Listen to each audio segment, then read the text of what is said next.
সাতক্ষীরা সরকারি কলেজের জেলা তথ্য অফিসের আয়োজনে উন্নত বৈষম্যহীন ও জবাবদিহিতামূলক বাংলাদেশ গঠনে তারুণ্যের ভূমিকা নিয়ে এক আলোচনায় বক্তারা তরুণদের সক্রিয় ভূমিকার আহ্বান জানান। বিস্তারিত থাকছে মোকাররম বিল্লাহ ইমনের প্রতিবেদনে।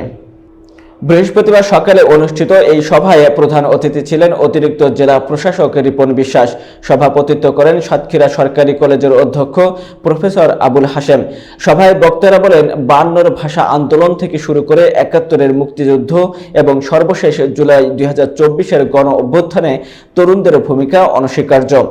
তরুণরাই আগামী দিনে দেশের দিক নির্দেশক। তারা আরো বলেন, গণ অভ্যুত্থানের সময়ে তরুণরা আইন শৃঙ্খলা রক্ষায় এগিয়ে এসেছিলেন। তাদের কারিগরি শিক্ষা ও প্রযুক্তিতে আগ্রহী করে গড়ে তুলতে হবে। দুর্নীতির বিরুদ্ধে তরুণদের রুখে দাঁড়ানোর প্রয়োজন রয়েছে। বক্তারা মাদক, সন্ত্রাস ও জঙ্গিবাদ মুক্ত দেশ গড়ার লক্ষ্যে তারুণ্যের পাশাপাশি সব শ্রেণী পেশা মানুষের ঐক্যবদ্ধ ভূমিকা প্রত্যাশা করেন।